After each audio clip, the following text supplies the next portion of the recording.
Politics में अक्सर सुनने को मिलता है left wing, right wing, liberal, conservative. आखिर इन चीज़ों का मतलब क्या है? और आइए जानते हैं कि पॉलिटिकल स्पेक्ट्रम होता क्या है, इसके क्या सिग्निफिकेंस हैं और ये चीज़ें आई कहाँ से थी।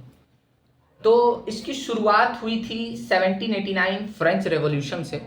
उस समय जो लोग नेशनल असेंबली में बड़े रिफॉर्म्स चाहते थे, जैसे इक्वालिटी बेस्ड सोसाइटी बनाना, सोशलिज्म, वर्कर राइट्स, वो बैठने लगे लेफ्ट साइड पे।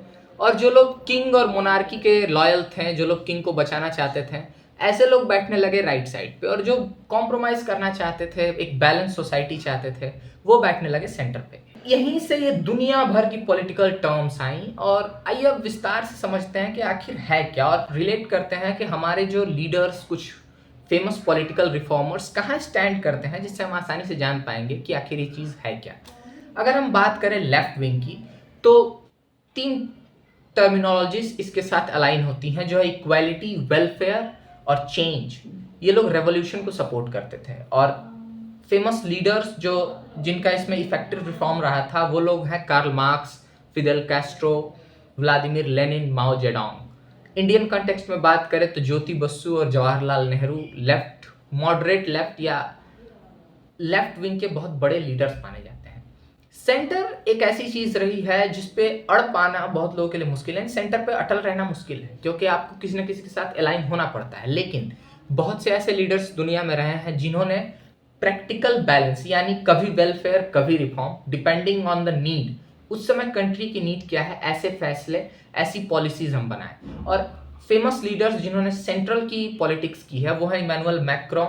इंडियन कंटेक्स्ट में बात करें तो मनमोहन सिंह, एपीजे अब्दुल कलाम, और यूएसए के बैराक Obama. बैराक Obama is one of the biggest examples of central politics.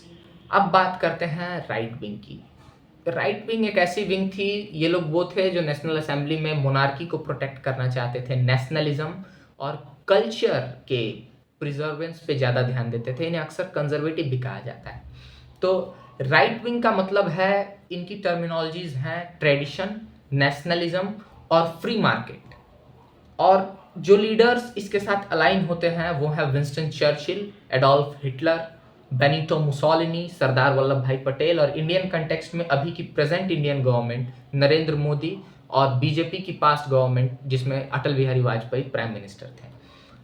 अब बात करते हैं कि आखिर इस स्पेक्ट्रम का सिग्निफिकेंस क्या है। ये बताता है कि सोसाइटी का व्यू क्या है, यानी आपका या जो भी लोग हैं या जो भी लीडर्स है, वो सोसाइटी के प्रति नज़रिया क्या रखते हैं। दूसरा, गवर्नमेंट का रोल, क्या गवर्नमेंट मार्केट को कंट्रोल करना चाहती है, अथॉरिटेरियन है, या सोशल वेलफेयर पे ज़्यादा ध्यान देना चाहती है। ये गवर्नमेंट का सोसाइटी की शेपिंग में रोल क्या है। और तीसरी चीज़ कि लोगों का क्या नज़रिया है, किस अलाइनमेंट के साथ लोग ज़्यादा जाते हैं, मेजॉरिटी किसके साथ है, माइनॉरिटीज़ किसके साथ हैं। ये बताता है हमें पॉलिटिकल स्पेक्ट्रम। पॉलिटिकल स्पेक्ट्रम कोई गुड वर्सेस बैड का स्केल नहीं है, ये बस ये दिखाता है कि किसका लॉजिक क्या है, किसका सोसाइटी के प्रति नज़रिया क्या है। आप किसके लॉजिक को ज़्यादा अच्छे से समझते हैं और आप किस इस स्पेक्ट्रम में किस साइड रहना प्रेफर करते हैं, हमें कमेंट्स में ज़रूर बताएं। ये बताएं आपको कौन ज़्यादा लॉजिकल लगता है, left wing, right wing. Personally speaking, I am a technocrat and I believe in central and practical solution based leadership. साथ ही साथ हमारे साथ जुड़े रहिए ऐसे अनबायस्ड और अनपार्टीशन ओपिनियंस के लिए। Subscribe to the technocrat and speak for India. Thank you.